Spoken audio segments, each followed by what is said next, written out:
आज सुप्रीम फैसले का दिन है। आज बिहार सरकार और केंद्र सरकार एक तरह से सहमति अपनी तरफ से दे चुकी है। सुप्रीम कोर्ट क्या करता है, 11 बजे फैसला आ जाएगा। और बिहार पुलिस की बिहार का लड़का देखिए सर, निश्चित तौर पे 11 बजे फैसला आएगा सुप्रीम कोर्ट का। पूरे देश की निगाहें टिकी हुई है, बिहार की निगाहें भी टिकी हुई है, क्योंकि सुशांत सिंह राजपूत बिहार के लाल थे और उनकी मौत के बाद बिहार में कई तरह की बातें सामने आ रही थी और कई दबाव भी थे। उसके बाद बिहार के मुख्यमंत्री नीतीश कुमार ने सुशांत सिंह राजपूत के मामले की जांच सीबीआई से अनुशंसा करा दी है और आज उसी मामले को लेकर सीबीआई। देखिए संजय झा हमारे साथ हैं, ये वो पहले शख्स है जिन्होंने इस पूरे मामले को उठाने की कोशिश की थी और इन्होंने उठाया और बाद में सुप्रीम कोर्ट में सुशांत सिंह राजपूत के जो पिता थे उन्होंने भी बताया था कि संजय जी आज बहुत महत्वपूर्ण दिन है, 11 बजे का वक्त है जब फैसला आएगा। उम्मीदें क्या है? नहीं, हम लोग को बहुत उम्मीद है और मेरी ही उम्मीद नहीं, पूरे बिहार और मैं तो अब देख रहा हूँ देश में ऐसा सेंटिमेंट मैंने नहीं देखा कि जो सुशांत के शुरू में तो लोगों को लगा नहीं, जो सेंटिमेंट जुड़ा है लोगों का कि उसमें फेयर ट्रायल, सच्चाई सामने आना चाहिए। सब जानना चाहता है, कोई फंसने की बात नहीं है, लेकिन सही बात सामने आना चाहिए। और जिस तरह से मुंबई पुलिस ने सारे चीज को कवर अप करने का कोशिश किया, वो तो अपरेंट दिखाई पड़ रहा है। जैसे एक आईपीएस ऑफिसर को जो इन्वेस्टिगेट करने गया था, उसको जिस हिसाब से क्वारंटीन कर दिया, तो उसकी मंशा तो साफ समझ में आ रही थी। और अब तो कोर्ट में भी ये जो आर्गुमेंट किया गया, बात आई ना कि 44-45 लोगों को आपने गवाही को बुलाया आपने इन्वेस्टिगेशन में, और उस किस बेसिस पर बुलाया? आप बिना एफआईआर के नहीं बुला सकते। बिल्कुल, इतना लॉ हम लोग भी समझते हैं, लॉयर नहीं है। और बुला करके आज वो अगर 40 लोग कोर्ट में चला जाए मुंबई पुलिस के खिलाफ, तो मुंबई पुलिस को डॉक में खड़ा कर देगी। कैसे बुला लिए आप जब एफआईआर नहीं किए थे? वो तो नीतीश जी, जब उनके पिताजी ने, उनके परिवार के लोगों ने संपर्क किया कि ये मुंबई पुलिस, उस समय तो हम लोग को इतना आइडिया नहीं था कि भाई सही में अपनी जांच कर रही है मुंबई पुलिस है। जब जानकारी दी इनको कि हमारे साथ क्या व्यवहार कर रहा है, क्या बोल रहा है, सब बताया मुख्यमंत्री जी को। उसके बाद जब यहां से इन्वेस्टिगेशन शुरू हुआ, तभी उसी लाइट में आज ये जजमेंट आ रहा है, नहीं तो कहानी तो खत्म कर चुके थे। बिल्कुल, लेकिन महाराष्ट्र सरकार बार बार बोल रही है, आप लोग की सरकार पे आरोप लगा रही है कि राजनीति कर रही है बिहार की सरकार, नीतीश कुमार पे सीधा आरोप लगाया। आप मुझे ये बताइए, इसमें क्या राजनीति कर रहा है? एक इमर्जिंग जो हीरो था, इमर्जिंग आदमी जो बिहार से उठ करके अपना मुकाम बनाया था, उसका डेथ हो जाता है। 33-34 साल का लड़का था। न्याय किसको चाहिए आज? सेंटिमेंट मेरा भी है, बिल्कुल, लेकिन उनके परिवार को सच जानने का अधिकार है कि नहीं है? उनके पिताजी को सच जानने का अधिकार है कि नहीं है? 74 साल के बूढ़े आदमी हैं, ये तो अच्छा ये है भाई। वो अगर कह रहे हैं कि भाई सही, उनको संतुष्टि होना चाहिए कि नहीं होना चाहिए? बिल्कुल संजय जी, एक सवाल ये भी है कि आखिर महाराष्ट्र की सरकार सीबीआई से जांच के लिए भाग क्यों रही है? आखिर क्यों इनकार कर रही है? आप मुझे एक बात बताइए ना, जब वो लड़की खुद ट्वीट करके होम मिनिस्टर को कह रही है कि सीबीआई जांच होना चाहिए, और अब बैकआउट कर रहा है, क्यों कर रहे हैं भाई? क्या छुपाना चाहते हैं? अगर मन में कोई दाल में काला नहीं है तो क्यों सीबीआई से भाग रहे हैं? वो तो खुद ही ऑलरेडी अप्रोच कर चुकी है वहां पर। और अब तो सुप्रीम कोर्ट में जो बहस हुआ, आपको पता है कि बिहार सरकार से भी बड़े बड़े वकील जाकर के आर्ग्यू किए थे, और वहां जो बहस में बात सामने आ रही थी वो तो यही आ रही थी कि 45 दिन में एफआईआर क्यों नहीं किया? सबसे बड़ा चीज तो ये क्वेश्चन मार्क है। अब बिना एफआईआर के बुलाया कैसे? तो इसलिए कहीं न कहीं तो गड़बड़ हुआ है, और हम लोग अपेक्षा करते हैं, और बिहार सरकार और नीतीश कुमार आगे भी खड़े रहेंगे। मैं बिल्कुल क्लियर कर देता हूं, और उनके परिवार उनके संपर्क में। सर एक सवाल ये भी है कि चूंकि पटना पुलिस भी गई थी वहां पे जांच करने के लिए और उन्हें फिर वापस आना पड़ा, आपको लगता है कि पटना पुलिस भी इस मामले को ठीक से उद्भेदन कर सकते थे? बिल्कुल कर सकती थी पटना पुलिस, और कर रही थी। और मैं आपको सही बताऊं, उनके परिवार के लोगों से जो मेरी बात हुई है, तो शुरू में चाहते थे कि पटना पुलिस ही उद्भेदन करे सारी चीजों का। वो शुरू में उनके परिवार के लोग सीबीआई की बात नहीं कर रहे थे। मैं परिवार का मतलब उनके पिताजी और बहन, वो लोग यही कर रहे थे कि पटना पुलिस सही काम कर रही है, सही डायरेक्शन में कर रही है, जो बात हमने एफआईआर में लिखी है उस बैकग्राउंड में इन्वेस्टिगेट कर रही है। जब देखा कि मुंबई पुलिस बिल्कुल कोऑपरेट नहीं कर रही है, बिना उसके कोऑपरेशन का इन्वेस्टिगेशन नहीं हो सकता था, तो जब देखा कि बिल्कुल कोऑपरेट नहीं कर रही है, तब उनके पिताजी ने मुख्यमंत्री जी को कहा कि नहीं, सीबीआई को, जो मुख्यमंत्री जी बोल भी रहे थे कि भाई सीबीआई की बात सब लोग कर रहे हैं, लेकिन जो एफआईआर किए हैं, जो उनके पिता हैं, अगर वो बोलेंगे तो मैं डेफिनेटली सीबीआई को कर दूंगा। अभी तो वो बोल रहे हैं कि नहीं, बिहार पुलिस के इन्वेस्टिगेशन से वो संतुष्ट है। जिस दिन उन्होंने कहा, जिस शाम में कहा, अगले दिन मुख्यमंत्री ने सीबीआई को भेज दी। तो बिल्कुल, यानी कि सर कहीं ना कहीं सुशांत सिंह राजपूत के परिवार वाले चाहते थे कि सीबीआई जांच की हो, और आपके पास पहुंचे, आप लोगों ने इनिशिएटिव लिया और आज मामला यहां तक पहुंच गया। सुप्रीम कोर्ट में फैसला क्या आता है, ये बहुत कुछ निर्भर करता है, सीबीआई जांच होगी या नहीं होगी। अब दोनों परिस्थिति के लिए आप लोग तैयार हैं? नहीं, मैं तो इतना जरूर कह सकता हूं कि देश चाहता है कि सच्चाई सामने आए, और उनके पिता, उनके परिवार को अधिकार है सच जानने का। मुंबई पुलिस पे क्वेश्चन मार्क लग गया। संजय झा जी बिल्कुल सही कह रहे हैं कि देश दरअसल इस फैसले का इंतजार कर रहा है। देश ये चाहता है कि इस पूरे मामले में जल्द से जल्द ये सुप्रीम फैसला भी आए और मामले की दरअसल जांच हो सके, दूध का दूध पानी का पानी हो सके कि दरअसल उस रोज हुआ क्या था, सुशांत सिंह राजपूत के साथ उसके पहले क्या कुछ हुआ था, क्या कुछ घटनाक्रम रहा था। सीनियर एडवोकेट संजय सिंह भी हमारे साथ जुड़े हैं, उन्हीं से जानते हैं, हर एक चीज को बारीकी से समझने की कोशिश करते हैं। संजय सिंह जी, आपसे जानना चाहूंगी, इस पूरे मामले में अभी आपका अनुभव क्या कह रहा है? क्योंकि इस पूरे मामले को जब हम देखते हैं तो रिया चक्रवर्ती, जो कि पहले एक पोस्ट करती हैं, उसमें यह मांग करती है गृह मंत्री जी से, अमित शाह जी से, कि इस पूरे मामले की सर प्लीज आप सीबीआई जांच करवाइए, और फिर वो बैकआउट कर जाती हैं।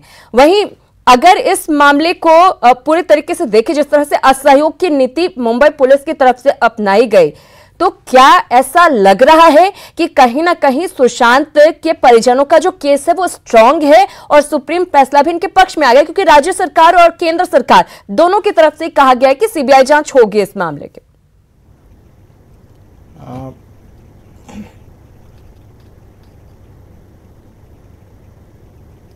देखिए, इसको हमें एक परिप्रेक्ष्य में देखना होगा, और परिप्रेक्ष्य में जब हम देखेंगे तो फरवरी महीने में, 2020 की फरवरी में, सुशांत सिंह जी के परिवार की तरफ से एक शिकायत की गई थी, जो कि शिकायत वहां के डीसीपी धैया साहब को की गई थी एक व्हाट्सएप मैसेज के द्वारा, कि उनके जो पुत्र हैं सुशांत जो हैं वो किसी तरीके के खतरे में हैं और उनको किसी तरीके का खतरा हो सकता है। वहां पर धैया साहब फेल कर गए जब उन्होंने अभी कुछ दिन पहले ये एक्सप्लेनेशन दिया, उन्होंने अपना वक्तव्य रखा सामने ये कहते हुए कि उनको किसी तरीके के लिखित कोई शिकायत नहीं मिली थी। ये हम लोग सब जानते हैं कि कानून ये कहता है कि एक टेलीफोनिक इंफॉर्मेशन, एक लाइन का इंफॉर्मेशन भी इन्वेस्टिगेट करना है पुलिस को, ये बाध्यता है उनके ऊपर। तो वो उनको इंतजार नहीं करना है कि कोई एक लिखित आवेदन उनको मिले और प्रतिवेदन मिले तभी वो किसी प्रकार का इन्वेस्टिगेशन करेंगे। अगर वो इन्वेस्टिगेशन शायद हो गया होता तो शायद हमारे बीच आज सुशांत होते। उसके बाद हम आते हैं जब सुशांत का देहांत होता है 14/6/2020 को, 14 जून 2020 को। किस परिस्थिति में होता है, उसको कोई सुसाइड कह रहे हैं, कोई मर्डर कह रहे हैं, परिस्थितियां खैर जो भी हैं वो अभी इन्वेस्टिगेशन का एक मुद्दा है। लेकिन सबसे आश्चर्यजनक बात जो है वो ये है कि 24 घंटे के अंदर पुलिस जो है, मुंबई पुलिस जो है वो ये डिक्लेयर कर देती है कि ये सुसाइड है, और ये डिक्लेरेशन करने के बाद उनको एक रिपोर्ट देनी होती है एक मैजिस्ट्रेट के सामने, एक इंक्वेस्ट रिपोर्ट, कि जिस समय उन्होंने उस बॉडी को देखा तो वो किस परिस्थिति में थी, उसके ऊपर क्या क्या चोट लगी हुई थी, हड्डी अगर फ्रैक्चर था तो वो बताइए। ये सारी चीजें होनी थी, जिसको हम लोग इंक्वेस्ट रिपोर्ट कहते हैं। ये 100 सेक्शन 174 और सीआरपीसी में ये बाध्यता है पुलिस को करना है, वो ये नहीं करते हैं। आज तक वो इंक्वेस्ट रिपोर्ट जो है किसी मैजिस्ट्रेट के सामने नहीं है। उसके बाद जो मैं पॉइंट बता रहा हूं उसको जरा ध्यान दिया जाएगा। उसके बाद क्या करते हैं कि पोस्टमार्टम रिपोर्ट तीसरे दिन आ जाती है, वो भी अभी कोर्ट के अंदर नहीं है। एफआईआर आप इंस्टीट्यूट कर नहीं रहे हैं, और आपने माया नगरी के जितने भी बादशाह और शहंशाह और किंग मेकर्स हैं, उनको आपने बुला करके और इन्वेस्टिगेट करना शुरू किया एज एन एबेटर। ये कहते हुए कि साहब आपके किसी कार्यकलाप के द्वारा, यानी कि आपने उससे कोई फिल्में छीन ली या उसको किसी प्रोजेक्ट से हटा दिया जिसकी वजह से वो मानसिक दबाव में थे और उन्होंने ये एक्सट्रीम स्टेप उठा लिया, आप ये इन्वेस्टिगेट करना शुरू करते हैं। मेरा मत यह है कि ये जो इन्वेस्टिगेशन आप कर रहे हैं ये ध्यान हटाने के लिए था। आप रिया चक्रवर्ती और उनके परिवार को या उनके और साथियों को आप शील्ड कर रहे थे और उनको शील्ड करने की एक प्रक्रिया में आप 56 आदमियों को आप इन्वेस्टिगेट करते हैं, उनके बयान दर्ज करते हैं, लेकिन आप एफआईआर नहीं कर रहे। आज 60 दिन से ऊपर हो गया है। बिल्कुल निश्चित ये मेरी तरफ ये सबसे बड़ा सवाल है कि आखिर मुंबई पुलिस की तरफ से 24 घंटे के भीतर फैसला कैसे सुना दिया जाता है। आप पोस्टमार्टम रिपोर्ट में इतनी सारी कमियां होती हैं, जो जानकारियां रहनी चाहिए, छोटी से छोटी जानकारी, पोस्टमार्टम रिपोर्ट का मतलब ही वही होता है, वो जानकारी नहीं होती है और मुंबई पुलिस कह देती है कि ये एक सुसाइड था। पूर्व डीजी एसके भारद्वाज जी हैं। एसके भारद्वाज जी, आपसे ही समझना चाहूंगी दरअसल पूरे मामले में मुंबई पुलिस के रोल को आप किस तरीके से देखते हैं? आज चूंकि फैसले का दिन है, क्या लग रहा है मुंबई पुलिस अब कहीं ना कहीं कमजोर पड़ेगी? क्योंकि जो रवैया शुरुआत से ही इस मामले में मुंबई पुलिस ने दिखाया वो बहुत ही लापरवाह रवैया था, बहुत ही ढीला रवैया था।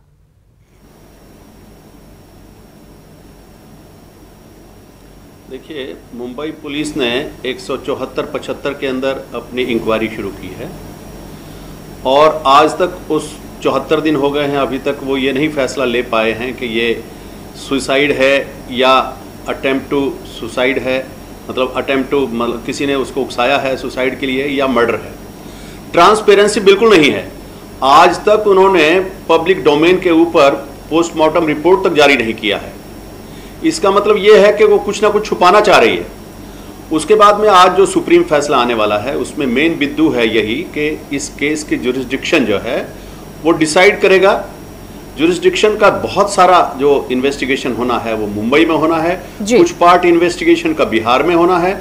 ऑलरेडी सीबीआई इस केस का इन्वेस्टिगेशन ले चुकी है। अब सुप्रीम कोर्ट को ये फैसला लेना है कि जैसे महिलाओं के केस में जो महिला उत्पीड़न का केस होता है, मान ले किसी लड़की के ऊपर उसके परिवार जो ससुराल वालों ने अत्याचार किया है, उसमें जो वो एफआईआर कहीं भी कर सकती है, जहां रहती है वहां कर सकती है, कोई जरूरी नहीं कि जहां अत्याचार हुआ वहीं हुआ। लेकिन यहां पर एक 75 साल का बूढ़ा जो पेंडेमिक स्थिति में जो वहां नहीं जा सकता है, उसकी एफआईआर अगर यहाँ बिहार में हो जाती है तो वो वैलिड है या नहीं है। और उसकी क्योंकि सीबीआई की जो जुरिस्डिक्शन है वो पूरे इंडिया में है। नियम क्या कहता है सर? नियम क्या कहता है इस पूरे मामले में? आपसे जानना चाहूंगी। 0 एफआईआर होती है, अगर किसी मामले से जुड़ी हुई एफआईआर होती है उसको ट्रांसफर किया जाता है वहां पर जहां पर कोई घटना घटित हुई है। तो इस मामले में नियम क्या कहता है? क्या अगर सीबीआई इस मामले की जांच करती है तो क्या यह जरूरी है कि केस को ट्रांसफर किया जाए?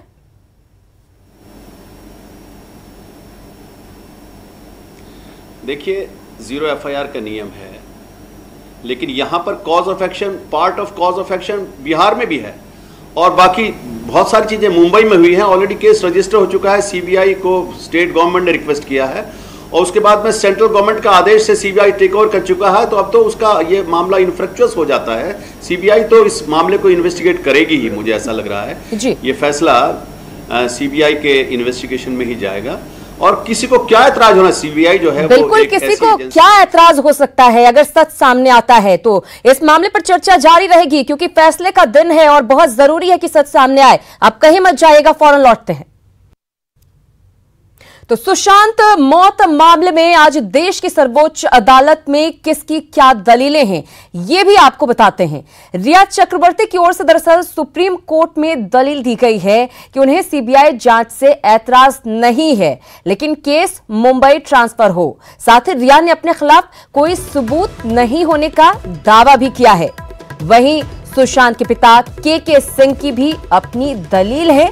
उन्होंने कहा है कि सीबीआई को देश भर में कहीं भी जांच का हक है और 0 एफआईआर की रिया और मुंबई पुलिस की गलत व्याख्या सामने आ रही है। वहीं महाराष्ट्र सरकार की दलील है कि सीबीआई जांच ना हो क्योंकि मुंबई पुलिस प्रोफेशनल और निष्पक्ष जांच कर रही है इस मामले की। बिहार सरकार ने सुप्रीम कोर्ट में कहा है कि सीबीआई मामले की जांच करे और केस मुंबई ट्रांसफर ना हो, तो वहीं केंद्र सरकार की दलील है कि सीबीआई जांच जारी रहनी चाहिए, केस मुंबई ट्रांसफर ना हो। तो ये अलग अलग पक्ष जो सामने आए हैं वो हम आपको बता रहे हैं। हमारे रिपोर्टर और हमारे साथ जो एक्सपर्ट्स जुड़े हुए हैं उनसे लगातार हम बातचीत कर रहे हैं। मुंबई का रुख करते हैं।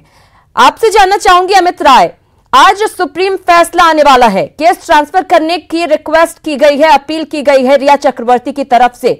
मुंबई का माहौल क्या है, क्योंकि मुंबई इसके खिलाफ, महाराष्ट्र सरकार इसके खिलाफ, पुलिस इसके खिलाफ। देखिए, महाराष्ट्र सरकार और मुंबई पुलिस की नींद उड़ी हुई है। आज के फैसले पे सबकी निगाहें टिकी है। कल हमने देखा कि महाराष्ट्र सरकार के जो कैबिनेट मंत्री हैं, मुंबई शहर के गार्ड मिनिस्टर हैं असलम शेख, उन्होंने कहा कि सीबीआई जांच इस मामले की होनी चाहिए और जांच जो है सामने आनी चाहिए। ये पहले मंत्री महाविकास अघाड़ी जिन्होंने कहा कि जांच करनी हो तो सीबीआई से करा सकते हैं, लेकिन उन्होंने ये भी आरोप लगाया कुछ ऐसे लोग हैं जिनका बॉलीवुड में धंधा पानी नहीं चल रहा है, जिसके चलते जो है वो मीडिया में आकर जो है खबरों में बना रहना चाहते हैं और कुछ भी अनाप शनाप बक रहे हैं। तो इस पूरे बयान को इस तरह से भी समझा जाए कि महाराष्ट्र सरकार पूरी तरीके से घबरा चुकी है और शायद उन्हें लग रहा है कि आज सुप्रीम कोर्ट जो है इस मामले को सीबीआई को हैंडओवर कर देगा। और जिस तरह से ईडी की लगातार पूछताछ चल रही है उससे रिया खेमा जो है पूरी तरीके से परेशान है। 13 लोगों के बयान अभी तक ईडी ने जो है दर्ज किए हैं। इसमें साफ तौर पे जो है जो अलग अलग बयान सामने आ रहे हैं। रिया का कुछ और बयान है तो उसके वकील का जो है कुछ और स्टेटमेंट सामने आ रहा है, उसके सीए का कुछ और स्टेटमेंट सामने आ रहा है। कल हमने देखा कि रिया के जो वकील है सतीश माशिंदे, उन्होंने एक प्रेस रिलीज जारी की, स्टेटमेंट जारी किया। उन्होंने बताया कि रिया पूरी तरीके से पाक साफ है और जिस तरह से एजेंसियों ने उससे पूछताछ के लिए बुलाया उसने सारे सबूत जो है उनको दिए हैं, चाहे वो स्टेटमेंट की बात हो, उनके बयान की बात हो, बैंक स्टेटमेंट की बात हो, जो इलेक्ट्रॉनिक एविडेंस की बात हो, वो सारी चीजें जो है ईडी को सौंपी गई है, मुंबई पुलिस को भी सौंपी गई है। यानी कुल मिलाकर रिया की तरफ से ये कहा जा रहा है कि उन्होंने एक भी पैसे का हेर फेर नहीं किया है। परिवार की तरफ से जो आरोप लगाया जा रहा है वो बिल्कुल गलत है। उन्होंने परिवार में ही फूट रहने की बात सामने लाई। उन्होंने कहा कि प्रियंका की वजह से सुशांत परेशान थे और लगातार उनके घर में जो है कलह हो रहा था। उन्होंने दो चीजें और स्पष्ट की कि आदित्य ठाकरे का नाम जिस तरह सामने आ रहा है, आदित्य ठाकरे से उन्होंने कभी भी मुलाकात आज तक नहीं की है। तो कुल मिलाकर देखें तो अपने आप को जो है पाक साफ बताया जा रहा है। उन्होंने साफ तौर पर कहा कि सीबीआई इंक्वायरी तो भाग नहीं रही है, लेकिन जिस तरह से ज्यूरिडिक्शन न होने के बावजूद बिहार पुलिस इस पूरे मामले को दर्ज किया और जिस तरह से अनियमितता बरती गई इस पूरे मामले को लेकर, उस मामले में उन्होंने आज अर्जी दी है सुप्रीम कोर्ट में और उस पर आज सुनवाई है। तो कुल मिलाकर देखें तो रिया अपने आपको पाक साफ बता रही, लेकिन आज के फैसले को लेकर मुंबई पुलिस और महाराष्ट्र सरकार की नींद उड़ी हुई है। निश्चित रूप से अब देखने वाली बात यही होगी कि 11 बजे फैसला क्या आता है। हालांकि परिस्थितियां जो है वो यही कह रही हैं कि फैसला सुशांत के परिजन, सुशांत के वकील के पक्ष में आएगा और रिया के खिलाफ ये फैसला आएगा। और संजय झा जी लगातार जुड़े हुए हैं आनंद अमृतराज हमारे सहयोगी के साथ। आनंद, जरा संजय झा जी से भी पूछें कितने आशान्वित वो नजर आ रहे हैं इस पूरे मामले को लेकर, क्योंकि एक तरह से महाराष्ट्र वर्सेस बिहार इस पूरे मामले को लेकर देखने को मिला। एक तरफ जहां बिहार सरकार सहयोग की मुद्रा में नजर आई, वहीं दूसरी तरफ महाराष्ट्र सरकार के 3 घटक दल जो हैं अलग अलग बयान पेश करते हुए नजर आए। कांग्रेस यहां पर कुछ कह रही है, वहां पर कुछ कह रही है, एनसीपी का कुछ बयान, माजिद मेमन का तो सबसे खराब बयान सामने आया था कि फेमस नहीं था सुशांत मौत के पहले, मौत के बाद वो ज्यादा फेमस हो गया है। अब उन सभी को करारा जवाब मिलेगा आज जब फैसला आएगा।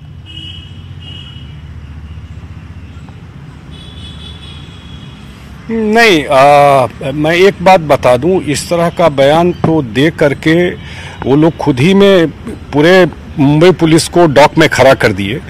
मैं इतना जरूर बिहार सरकार के तरफ से कह सकता हूं कि हम लोगों की अपेक्षा थी कि मुंबई पुलिस सही डायरेक्शन में काम कर रही है।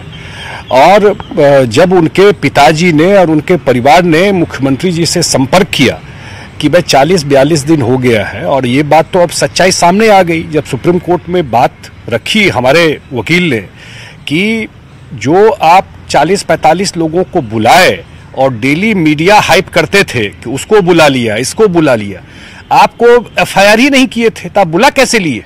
आज वो 40-42 लोग चले जाए कोर्ट में कि हमको कैसे बुला लिया मुंबई पुलिस ने इन्वेस्टिगेशन करने के लिए, तो मुंबई पुलिस डॉक में खड़ी हो जाएगी। और उन्होंने अप्रोच किया कि जो बात हम बता रहे हैं उस डायरेक्शन में तो बात ही नहीं हो रही है, ये तो कहीं और मामला को ले जाने की कोशिश कर रहे हैं। लिपापोती कर रहे हैं। और तब बिहार में एफआईआर किया। आपको पता है कि बिहार पुलिस गई और हमारे एक आईपीएस अफसर को मना भी कर सकते थे कि मत आइए, क्वारंटीन कर दिया। तब तो बिल्कुल ये लगा कि नहीं, इसमें फेयर इन लोगों का ये नहीं है और नहीं चाहते हैं कि सच्चाई सामने में आए। और इसीलिए अब हम लोग अपेक्षा करते हैं कि देश जानना चाहता है और खास करके उनके पिताजी को सच जानने का हक है कि उनके बेटे के साथ क्या हुआ। उनके परिवार को सच जानने का बिल्कुल हक है। उनके बेटे के साथ क्या। संजय झा जी, जिस तरह का रवैया और जिस तरह का बर्ताव मुंबई पुलिस ने किया, उसने तो किया ही। 24 घंटे के अंदर आप फैसला सुना देते हैं बिना किसी इंतजार के, बिना किसी सही जांच के। लेकिन महाराष्ट्र सरकार का जो इस पूरे मामले में रवैया रहा वो आश्चर्यजनक था कि आप आखिर किस वजह से इस तरह से विरोध कर रहे हैं।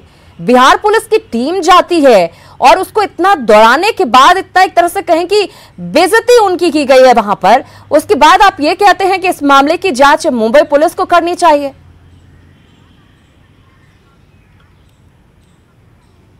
सही है। आप जानती हैं कि कोई स्टेट का पुलिस अगर एफआईआर होता है, आज भी हो सकता है कि बिहार में 4 स्टेट का पुलिस घूम के इन्वेस्टिगेट कर रही हो, वो एक दूसरे स्टेट में जाती है। वहां पर जो पोस्टमार्टम रिपोर्ट है वो भी शेयर नहीं कर रहे थे, कोई पेपर शेयर नहीं कर रहे थे बिहार पुलिस के साथ। और जो जिस टाइप का बयान उनके पार्टी के जो राज्यसभा में हैं, सामना में के एडिटर हैं, जिस तरह का बयान और जिस टाइप का कॉलम वो लिख रहे थे, और एक तरह से वो मैसेज था मुंबई पुलिस के लिए कि भाई क्या क्या काम करना है। आप जिस टाइप का कॉलम लिख रहे थे, जिस तरह की बात लिख रहे थे, तो आप तो वही डायरेक्शन दे रहे थे ना कि केस को बंद करो, और क्या था उसमें। तो मुझे लगता है कि उनके पिताजी को जब लगा और यहाँ पर जब बिहार में ये एफआईआर दर्ज हुआ, तभी तो सही डायरेक्शन में इन्वेस्टिगेशन शुरू हुआ है। और आज जब उनके फादर ने कहा, क्योंकि वो चाहते थे कि बिहार पुलिस करे, और लेकिन जब बिहार पुलिस को महाराष्ट्र पुलिस ने कोऑपरेट नहीं किया और एक आईपीएस को क्वारंटीन कर दिया, तब उनको, उनके पिताजी को भी लगा कि नहीं भाई, ये तो बिहार पुलिस को काम नहीं करने देगी। या तभी उन्होंने मुख्यमंत्री जी को आग्रह किया कि इसको अगर सीबीआई को दे देते हैं। और उसी दिन मुख्यमंत्री जी ने सीबीआई को, शाम में उन्होंने कहा, और नेक्स्ट डे हम लोगों ने सीबीआई को यहाँ से मुख्यमंत्री जी ने रिकमेंड कर दिया। तो हम लोग जरूर अपेक्षा करते हैं, ऐसी आशा है और देश की आशा है कि सीबीआई को ये मैटर मिलेगा और दूध का दूध और पानी का पानी होगा। बिल्कुल, हम भी यही उम्मीद कर रहे हैं। दरअसल देश की जनता ये उम्मीद कर रही है कि इस मामले में सच सामने आना चाहिए कि आखिर सुशांत के साथ क्या हुआ था। ऐसा नहीं है कि किसी को फंसाने की कोशिश यहां पर की जा रही है। संजय सिंह जी, आपसे ये जानना चाहूंगी कि इस पूरे मामले को लेकर अगर हम देखें तो जिस तरीके की परिस्थितियां बनी हैं, ये कहा जा रहा है कि इस पूरे मामले को सीबीआई देख रही है, केंद्र सरकार और बिहार सरकार की तरफ से ये कह दिया गया है, लेकिन केस ट्रांसफर करने की मांग रिया चक्रवर्ती की तरफ से की जा रही है। लेकिन जब इस मामले पर फैसला सुनाएंगे जज ऋषिकेश रॉय, जस्टिस ऋषिकेश रॉय इस पर फैसला सुनाएंगे, तो उनके सामने क्या कुछ दिमाग में उनके बातें रहेंगी? क्योंकि जिस तरह से ईडी की पूछताछ के बाद बातें सामने आई हैं, जिस तरह से तमाम बयान, अमित राय बता रहे थे कि जो तमाम बयान लिए गए हैं उसमें अलग अलग चीजें सामने आई हैं, तो जज के सामने दिमाग में क्या बातें रहेंगी जब वो फैसला सुनाएंगे?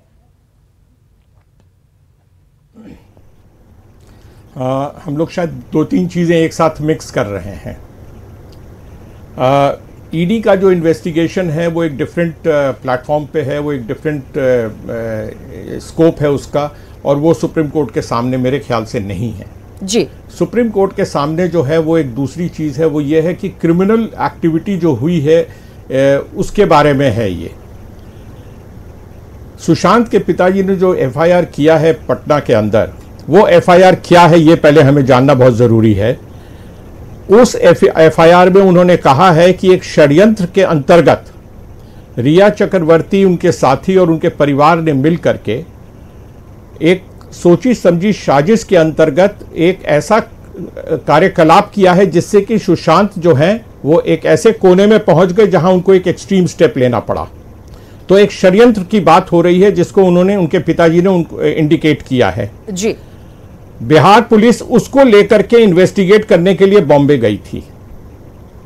मुंबई पुलिस जो है उनको पहले तो अलाउ करती है अंदर आने के लिए, इन्वेस्टिगेशन शुरू करने के लिए जी। जैसे ही वो रिया चक्रवर्ती को इन्वेस्टिगेट करना शुरू करते हैं, अगर आप टाइमलाइन देखिएगा तो 2-3 दिन उनको इन्वेस्टिगेट करने दिया है। जैसे ही उन्होंने रिया चक्रवर्ती को इन्वेस्टिगेट करना शुरू किया, उन्होंने शटर्स डाउन कर दिया और जुरिस्डिक्शन की पॉइंट को उठाया। उन्होंने कहा कि आपको जुरिस्डिक्शन नहीं है। कानून में मुझे अभी तक कोई ऐसा नजर नहीं आया कि कोई पुलिस ये कह सके कि आपको जुरिस्डिक्शन नहीं है और आप आके इन्वेस्टिगेट नहीं कर सकते हैं। कोई भी पुलिस जाके इन्वेस्टिगेट कर सकती है, वो सिर्फ उस वहां की पुलिस के साथ मिलेगी, इंफॉर्मेशन देगी या वहां के कोर्ट से परमिशन लेकर के वो इन्वेस्टिगेट कर सकती है। ये होता है। जुरिस्डिक्शन की बात अभी नहीं उठाई जा सकती थी। जुरिस्डिक्शन हमेशा बाद में कोर्ट के अंदर उठता है। खैर, अब ये मामला जो है सारा जब सुप्रीम कोर्ट के सामने पहुंचता है तो सबकी दलीलें क्या है ये देख ली जाए जी। सुप्रीम कोर्ट ये कहता है कि आप सब अपना अपना हलफनामा जमा कीजिए, दायर कीजिए। मुंबई पुलिस दायर ये करती है कि साहब हम इन्वेस्टिगेट कर रहे हैं, हम सबसे सुपीरियर पुलिस फोर्स है पूरे कंट्री के अंदर, हमारे ऊपर उंगली उठाई नहीं जा सकती है, सीबीआई इंक्वायरी की कोई जरूरत नहीं है। अपने हलफनामा में वो डिफेंड कर रहे हैं अपने एक्शन को, एक्शन जो कि एफआईआर उन्होंने नहीं किया है, इंक्वेस्ट रिपोर्ट कोर्ट में नहीं है, पीएम रिपोर्ट कोर्ट में नहीं है, उसको वो डिफेंड कर रहे हैं जी। अब सुप्रीम कोर्ट के सामने क्या है? सुप्रीम कोर्ट के सामने आज एक सीबीआई के लिए इंक्वायरी का एक नोटिफिकेशन है। आपसे इसको जरा डिटेल में समझूंगी। संजय झा जी से जरा रिएक्शन ले लेते हैं। संजय झा जी, एक छोटा सा रिएक्शन दे दीजिए कि आज इस पूरे मामले को लेकर सुप्रीम फैसला आने वाला है, कितनी उम्मीद आपको है कि फैसला हमारे बिहार के बेटे के पक्ष में होगा?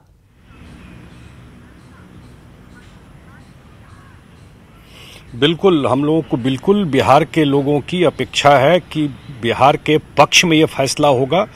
जो भी अभी हमारे हमसे जो पहले बोल रहे थे वो सही डायरेक्शन में बात को रख रहे थे कि जो आर्गूमेंट सुप्रीम कोर्ट में हुआ है, जो मैंने अखबार में देखा, जो डिटेल्स जो है वो बिल्कुल दिखाई पड़ रहा है कि पहले ये बात उठ रही थी कि बिहार पुलिस ने कैसे एफआईआर किया।